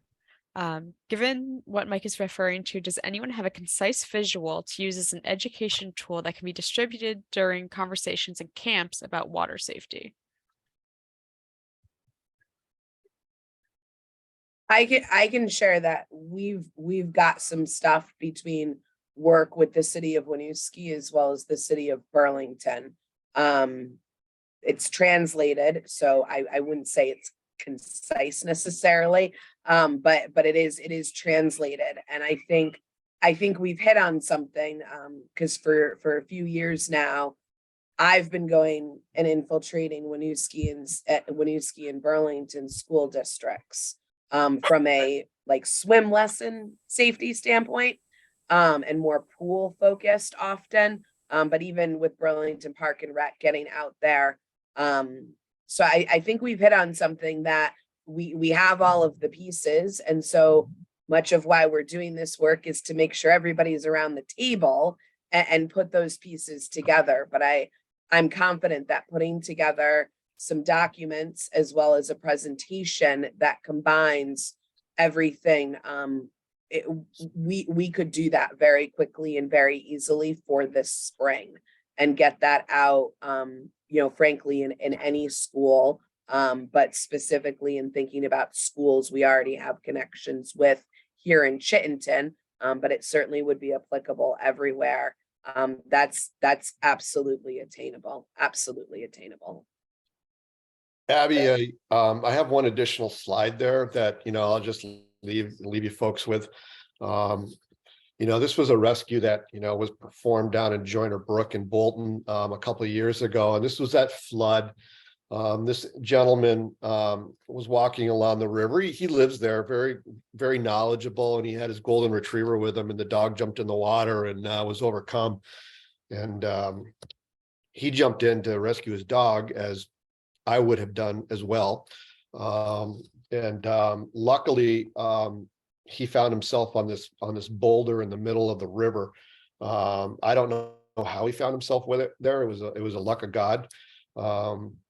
Because we never recovered the dog, and we looked for the dog for a couple of days beyond this to try to help the family. But so he was stuck there for a better part of 3 hours before two very, very highly capable rescue teams, both Colchester Technical Rescue and Still Mountain Rescue, and they probably train more together than any of the other teams in the state, worked this issue out. What you don't see here in that bottom slide is he's at the top of a very, very large gorge that drops down about 80 feet into non-survivable water. But both these teams worked for the better part of like 2.5 hours to get him off that rock successfully, with a double tensioned rope highline system in an inflatable boat. It took a while to get him out of there. This was if that system had failed, or if anything had gone wrong, we would have lost the rescuers and the victim. But that would not have happened 30 years ago. It would definitely not have happened 30 years ago. So I would like to think that, the training that we've thrown at this, the equipment and the ongoing efforts that we continue to do, we'll see successful rescues like this. But, I showed this to a couple of my counterparts on the national level, and they were like, holy cow. That is an amazing rescue. I'd like to think that we're making some progress somewhere, right?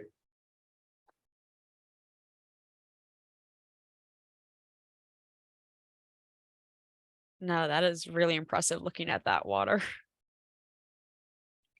Okay, still have a little time for questions. Any others? Okay, well, thank you again, Mike, for presenting. That was really educational. I learned a lot of new things. Abby and Jess, I am open to any suggestions as far as trying to get more education out there to prevent some of these drownings. I've given the better part of my life to water rescue training. So, we're here to help. There's very few of us, but we're here to help.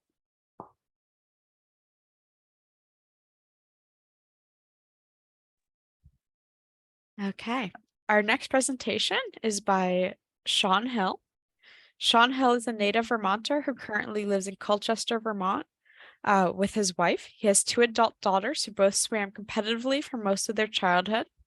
He volunteered for over 10 years as a USA swimming official. And tragically, in 2019, he lost his mother-in-law and her good friend as a result of a drowning in Lake Champlain while kayaking. Sean is the secretary of the Live Like Benjo Foundation, which provides sailing, scuba, and skiing programs to disadvantaged youth and promotes awareness of shallow water blackout. Thank you, Sean, for coming and presenting to us today. Thanks, Abby. Can you hear me okay? Yep. Great. Good. Well, thank you.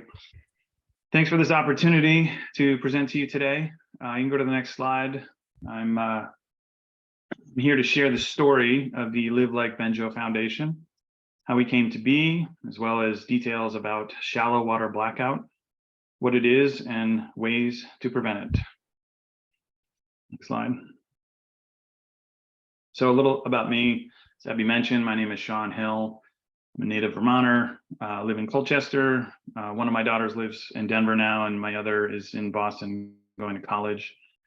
I joined the Live Like Benjo Foundation in December of 2020 after an acquaintance shared details about his work on the board.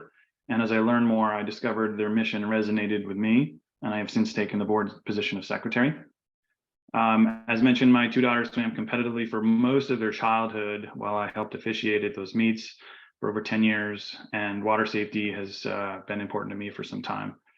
And as mentioned, mother-in-law and a good friend perished in Lake Champlain as a violent sudden storm rolled through. They were not wearing life jackets, and both perished in about 10 feet of water.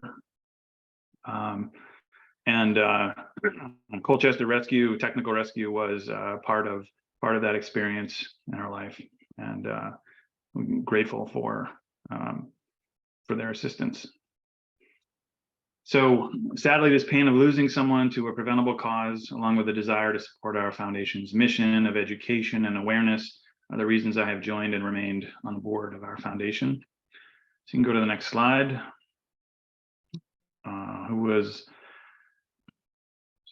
There we go. So who is Benjo? Benjamin Holler grew up in Underhill, Vermont, and became an avid sailor, diver, scuba, and sailing instructor, and skier. Go to the next slide. Benjo had a passion for life and truly believed in having fun and doing what you love. I never got to meet Benjo myself, but through my volunteer work, I have heard several stories from those who were close to him, and I can attest our foundation is very much aligned to his spirit. Next slide. In addition to his fun side, Benjo was a poster child for outdoorsy. He logged 1,500 dives as a scuba instructor. He was an accomplished sailor and sailing instructor. He was also a state champion alpine skier, as well as a mountain biker. Next slide. After college, spending 6 years restoring his 30-foot sailboat, he lived his dream of sailing his vessel thousands of miles from Mallett's Bay, Vermont, to the Bahamas. While his time there on August 1st, 2014, he was practicing spearfishing off an island, and he drowned in 7 feet of water. The cause of death was shallow water blackout. He was 27 years young. After his passing, friends of Benjo's family sailed his boat back to Mallett's Bay, where she still sails and serves our foundation for events and educational opportunities. Next slide. The Live Like Benjo Foundation was started by Benjo's father, Dean Holler. He wanted to honor and memorialize Benjo, who, as Dean says, packed a lot in his short life. We organize a lot of our volunteer work into 3 categories. We inspire people to live the code of Benjo. We provide opportunities for people to live life to the fullest. And we generate awareness about the risks of shallow water blackout and how to prevent it. Next slide. The youth who benefit from our foundation's work are local kids from all backgrounds and situations who, due to their circumstances, financial or otherwise, may not have the opportunity to experience activities such as sailing and scuba diving. We partner with community organizations that support these families and youth. We work hard at increasing awareness of shallow water blackout and how to avoid it. Next slide. These are some recent photos from recent sponsored events that the foundation has sponsored. Focus for our youth programs around trying sailing and trying scuba diving. And just this winter, we partnered with an area high school to sponsor a student to learn alpine skiing. Next slide. These are some statistics that we have gathered, and we use it in the foundation and show that drowning is the third leading cause of unintentional injury deaths worldwide. And there are an estimated 320,000 annual drowning deaths worldwide and between 3,500 and 4,000 in the US. Next slide. More. Sorry, the next one. Are you on the next one? Can you hear me okay?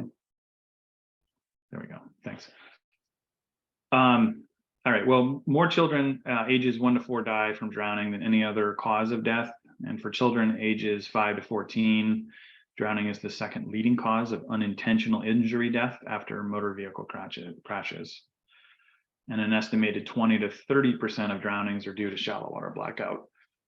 Unless it is known exactly what the swimmer was doing just before drowning, it is not possible to determine with certainty that a shallow water blackout was the cause of drowning, as coroners list the cause of death as accidental drowning.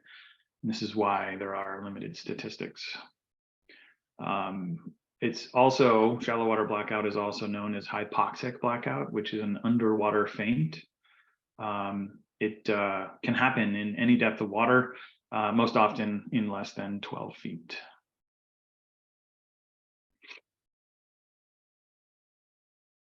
Next slide. Thank you. So the basic reason shallow water blackout happens is when loss of consciousness occurs underwater due to lack of oxygen after hyperventilation or overexertion. Carbon dioxide levels in the blood are primarily responsible for a swimmer's desire to breathe. When the level of carbon dioxide in the blood is driven to artificially low levels as a result of hyperventilation or excessive breath holding activities, the desire to breathe is diminished. This artificial method of fooling the body into thinking it does not need oxygen is deadly, and it lures the breath holder into believing that they can hold their breath longer than they safely can. And when oxygen falls to critical levels, blackout is instantaneous and frequently occurs without warning.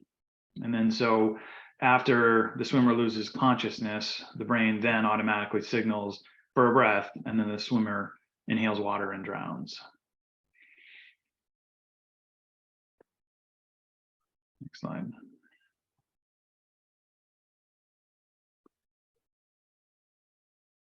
So no one is immune to shallow water blackout, athletes, kids, anyone. In addition to Benjo's story, I have a few other stories to share. Next slide. While on vacation with his family in Florida in late 2015, 21-year-old Dartmouth swim team member Tate Ramsden drowned in a pool at a Sarasota YMCA after relatives noticed he wasn't moving underwater. According to reports, Ramsden had already been swimming some 4,000 yards before trying to do 4 laps across the pool without coming up for air, and it was determined he died from shallow water blackout. Next slide. As Michelle Butler writes, her daughter Madison Butler was playing the I Can Swim Farther Than You underwater game with her older brother and her boyfriend a few months before she was to turn 18. They had just moved to California so Madison could pursue a modeling career when she died in her apartment complex pool from shallow water blackout. Next slide. March 30th, 2021, Joseph Pedrati was on spring break vacation with friends gathered at the pool of their hotel in Panama City Beach, Florida. Pedrati was betting he could hold his breath long enough in the pool at the Spring Hill Suites where they were staying. About a minute after he entered the water, Pedrati's friends noticed the 21-year-old floating and unconscious. They pulled him out of the pool and started CPR before police and rescue workers took over. He was rushed to the hospital in critical condition, but by then it was too late. The results of shallow water blackout had already occurred, and on April 2nd, he passed. Next slide. And so, as I mentioned, even the most elite athletes can die from shallow water blackout. In April 2015, 2 Navy SEALs were conducting an off-hours breath-holding exercise unsupervised, and it was estimated they died of shallow water blackout together. The Navy now requires a lifeguard or first-class swimmer to be present on deck during conditioning swims. And they also began requiring the posting of signs at Navy training pool facilities expressly prohibiting breath holding. Next slide. Some of the keys to helping prevent shallow water blackout are focused on simple concepts. No prolonged breath holding, no underwater competition, no breath holding games, never hyperventilate, rest after exertion, and never swim alone. Next slide.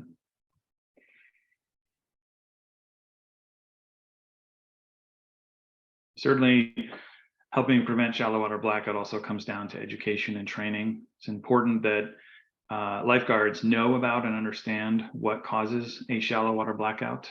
Watching the bottom of the pool is just as important as watching what goes on at the surface and on deck. A body not moving at the bottom must be brought to the surface immediately. Revival time needs to be under 2 minutes in order to prevent brain damage. This photo here was from June 2022 when US artistic swimmer Anita Alvarez lost consciousness in the final of the women's solo free event at the World Aquatics Championships in Budapest. She sank to the bottom of the pool before being rescued by her coach and was aided by a lifeguard. Her coach said, "It was a big scare. I had to jump in because the lifeguards weren't doing it." Anita made a speedy recovery and actually wanted to compete again 2 days later. So it was explained that she fainted due to exhaustion, which I consider a close cousin of shallow water blackout. But the message here is the same. Constant oversight and fast action is key, especially in everyday situations around pools and lakes. Not everyone who enters into the water has as many people watching over them as Anita Alvarez did. Next slide. Final recommendation is well-placed and unobstructed signs that stand out. This can provide as a backup for the lifeguards enforcing rules related to shallow water blackout, especially younger lifeguards, can serve as part of their training to review each of these signs that are posted and why they are there. My daughters were both lifeguards, and I believe they would have benefited from better awareness and training around shallow water blackout and how it occurs. So these posted signs can be explicitly mentioned and pointed to in order to communicate to swimmers about why this facility prohibits specific activities that could lead to shallow water blackout. It is also better to have a conversation about this rather than relying on text-heavy signs, which, as we know, can sometimes go unnoticed. Next slide. All right. So lastly, I want to thank you. I appreciate this opportunity to share our story and details about shallow water blackout. Would be happy to address any questions about any of the content that I've covered, and would invite all of you to follow us on social media, learn more about our foundation, or get involved in any of our programs. We're always looking for new ways to spread our message and build our network as we fulfill our mission and provide opportunities to live like Benjo. Oh, someone's got their hand up. Looks like, I don't know, Abby, are you facilitating? Yep. So Steve, Great. if you want to unmute and ask your question. Hi, can you hear me? We can hear Hi, you. Steve. Okay, great. Thanks for this. I was wondering if you had ever heard of an organization called Deep End Fitness. Deep And End Fitness? yeah, if you had any thoughts on that. They basically do a fitness program where the whole concept is doing exercise underwater and working on breath control and things like that. So I'd be interested to know your take on that. Yeah, no, I appreciate you bringing that up. I personally haven't heard of that organization. We're involved in several other shallow water blackout prevention related organizations, and Dean continues to be on the board of other organizations, but I haven't heard of this one. He may have. I think what's important is education and training. Underwater breath holding is certainly something to find to be conditioned for, but understanding the sort of what causes those risks and the hyperventilation and the overexertion potentially as risk factors. But I think it's certainly worth looking into and reaching out to this organization to see if there's partnership opportunities. Do you know much about it? Is that an organization you're part of, Steve? No, I'm not part of it, Never. but we've I'm the aquatics coordinator at Greenmount Community Fitness in Berlin, and we've been sort of chatting with them about potentially offering classes for their training method, and safety was kind of a big concern of mine. And yeah, so Yep. this really kind of like solidifies some specific risks that I would definitely want to bring up with them if we moved forward. Sure. Yeah, that would make sense. Are there and they may think of it as hypoxic or have heard of hypoxic, and I would hope or expect it would be somehow incorporated into their training to understand what to look for, what elevates risk. And I think it's a very, very fine, nuanced set of conditions, I think, that occur here. And because of its instantaneous fainting without any warning, I think that's the real silent aspect to it. So making sure that they really think about, like, well, what a rest breaks really need to look like, warm ups and cool downs, and making sure that that there is conditioning that can occur, and certainly I've seen some videos of freestyle swimmers and underwater swimmers who have fainted underwater, and when there's oversight, when there's more than just lifeguards, when you have the Anita Alvarez situation of all these trained folks watching every single swimmer to make sure that they come to the surface and that they're moving. As a starter and a swim official, one of our responsibilities as we led off every heat was to make sure that we saw every head come up, because a lot of other reasons beyond the shallow water blackout can occur in terms of those kids not making it to the surface. So we got to make sure we call attention. There's a lot going on in a swim meet for sure, and lifeguards don't notice everything. And then for folks who are specifically trying to push themselves underwater and condition themselves, that certainly should never be done alone or even without some sort of like supervision on deck. So it may be worth making sure that that program and that organization has this well fabricated or integrated into their training programs. Thanks. Sure. Yeah, thank you for bringing it up. And Annie, you have your hand raised if you want to unmute. Can you all hear me? Annie. Yes, You can hear me? we can hear you. Thank you for this presentation, and thank you for being so articulate and clear about the organization and the mission and yourself and your family. And I'm grateful for your work. One of the most important things that happened for me about Benjamin is that Sandy Haller leaned over one of my swim lessons very shortly after Benjamin had passed. And I said, "I'm so sorry for your loss." And I said, "Is there anything I can do?" And she leaned right over while I was teaching a lesson and looked me right in the eye and said, "You can tell everyone about shallow water blackout." And it deeply moved me. And so I spend every day talking about what can happen. I take a group of kids and I say, "Listen, by the way, don't play breath holding games, don't whatever, because here's what happens when you hold your breath too long. You can pass out if you're underwater." Yeah. And you pass out. The first thing that happens is your body starts breathing. I said, "Even if I get you right away," and then kids kind of kick. So I can't enough state that even that small approach by me has made a very large effect. Parents overhear it, and it's really, really important to discuss this everywhere we can. Thank you. Yeah, I appreciate those comments and you chiming in. It's especially with kids, right? They're probably not at that the same level that we were talking about with Steve in terms of being able to understand and deal with body conditioning. They're just there, having fun. And I think it's super important to just help. And that's why at the beginning of our slide deck, we talk about let's not scare, but make aware. We don't want kids to be afraid of the water. We don't want kids to be super concerned that they're just going to drown, and this thing will overcome them and take them away. And that's not the point. But things like fainting and overexertion, and certainly the breath holding games, tends to be more of that juvenile interest, and certainly important to help raise that awareness for them, and watch for it. When you hear them overhear them talking to another, hey, let's see how long we can hold our breath, right? Or let's see this or that. It's just step in and just say, you know what, that's just not safe, and here's why.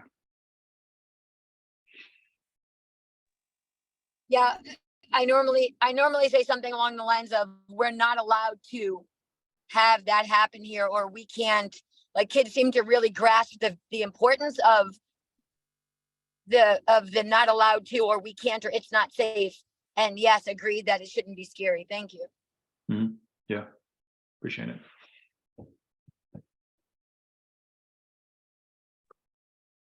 Any other questions? We've got some folks in the chat.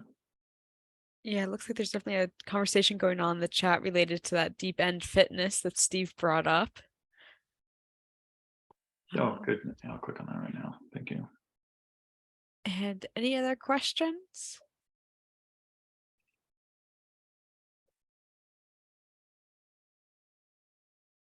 And then, Sean, you talked a lot about the resources that Live Like Benjo offers. If someone has lifeguards or counselors or other individuals they want to educate on shallow water blackout, do you offer presentations, or do you have like a slide deck or something that you can send out to groups? Is that a resource available? Yeah, all of the above. We continue to grow and try to get our a message out, spread our message. We have done presentations. Dean has done many over the years since he started the foundation, and many of us are skilled on schooled on these concepts. Happy to present it. Anybody willing to listen to that. I was completely unaware until I heard about this from an acquaintance of what even shallow water blackout is, and hadn't really heard about hypoxic. And again, was on deck for swim meets for years and years, understanding the basics of drowning, but this specific nuanced condition and situation. We do presentations. We've gone to all sorts of youth groups, virtual and in person. Certainly with COVID, things got a little quieter, and opportunities dried up a little bit, but we continue to spread our message and campaign, and through partnerships with other volunteer and nonprofit organizations. We also have alliances there. But yeah, absolutely. If there's anybody interested in coming or having us come and do presentation, whether it's in person or virtually, we'd be happy to do that. There is every year we I think it's in August on I think it's at Benjo's passing, the state proclaims Shallow Water Blackout Awareness Day. So we try to leverage that. Dean facilitates that with the state and has the governor's proclamation. We've made efforts to get into Vermont rest stops, the rest areas, and put up signage and the brochures that we have. We've sailed Mama Dance to Burlington a couple of years ago, and used that as an opportunity to spread our message. So there's a lot of varying ways in which we've made attempts to get out there. And again, a lot of our presentations to youth groups, tailored for the age, of course, are things that we've done, and we'd be happy to do. Great, thank you. Mm-hmm. Okay, next up on our agenda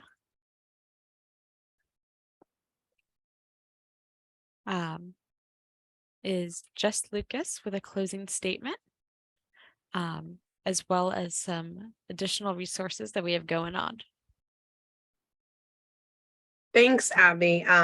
Thank you, Morag, Mike, Sean, and again, Abby, for kind of coordinating all the technology for us.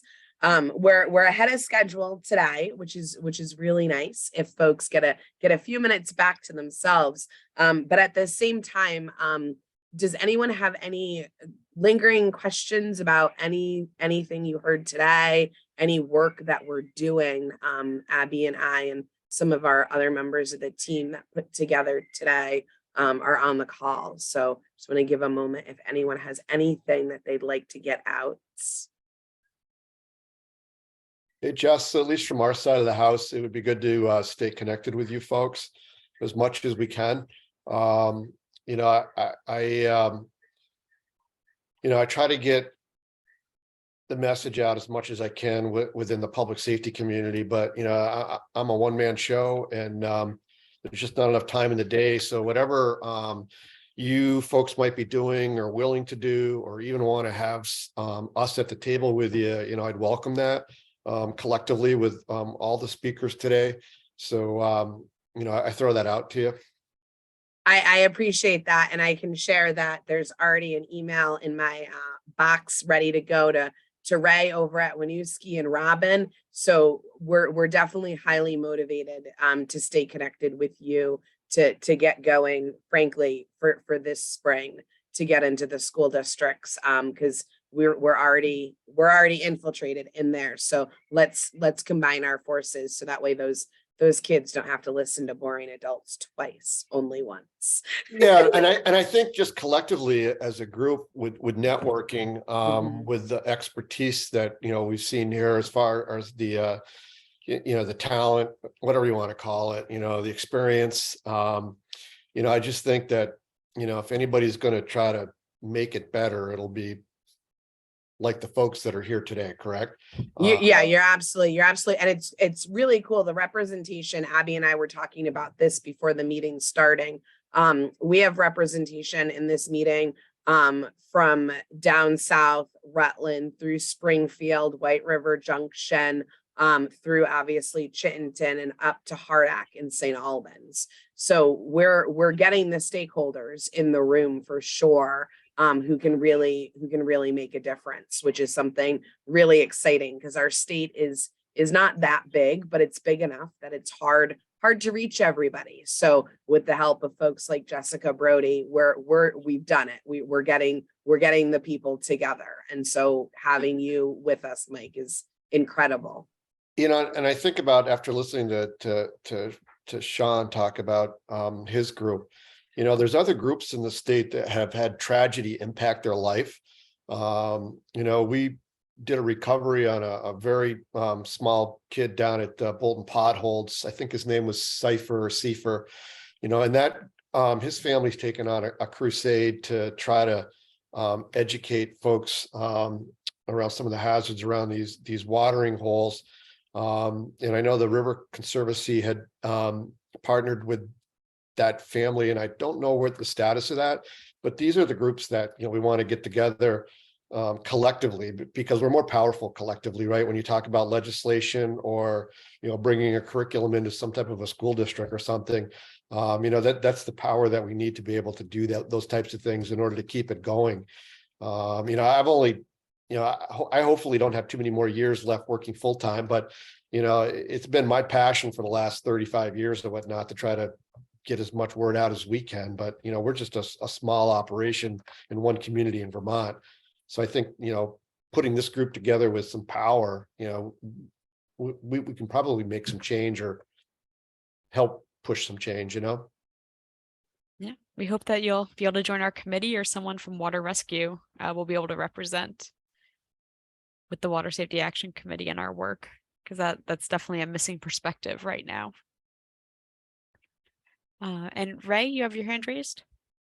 Yeah, I really appreciate all the speakers today, and Mike, certainly echo Jess's appreciation of your work in Winooski, working here. I think one thing I wanted to bring up, heard a lot of great things about sort of how to manage humans today, and also want to just think a little bit about and encourage us to think about facilities and some of the safety standards around the built facilities that we're working with. I know I am not an aquatics person by background, and when we went to go build a new pool here in Winooski a few years back, was pretty surprised, I think, at the lack of guidance that the state provides just around some of the pieces in terms of the built environment. So I think that's something that would be really helpful as we're seeing a lot of new pools come online, and think about maintaining our pools moving forward.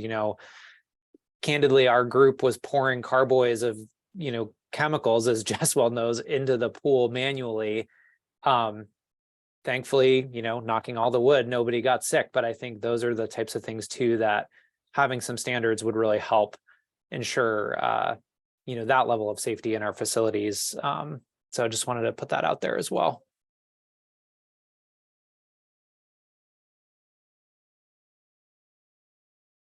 Thanks, Ray. You bring up a good point. When we think of injury prevention and reduction, we talk about education, we talk about enforcement, but engineered environment and environment are also really big factors, whether that's barriers, redesigning the maze. And I think you're right, that's not something we talked a lot about in today's symposium, but is definitely a key point for keeping people safe when it comes to water. Any other comments or questions? In the chat, there is a link if anyone is interested in joining one of the work groups that Jess mentioned earlier this morning. There are 4 work groups that the committee is forming. They are community education, advocacy, funding, and professional development.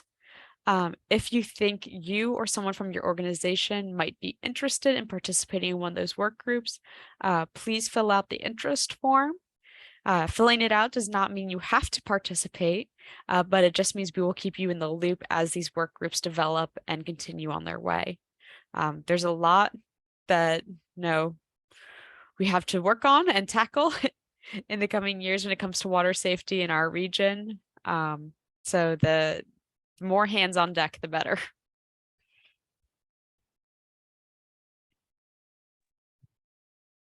Abby, I absolutely agree with you. It's stuck with me from the beginning of this morning, talking about the roadmap and how we're all creating our own roadmaps each day and bringing those roadmaps together now, realizing that we have the same, if not similar, point of focus is awesome. And to have so many stakeholders together happening today is very exciting for me.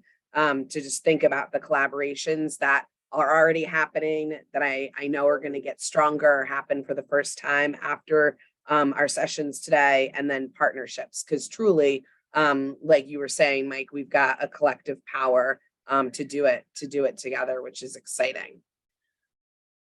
So if there's anything else, any last things, Abby will put that link in the chat for work groups. And then you're also going to get an email afterwards, just a brief evaluation of today and the sessions today, just so we can get some feedback on this morning, but then also future things that your teams are interested in hearing more about. And there will also be included a PDF of the slideshow.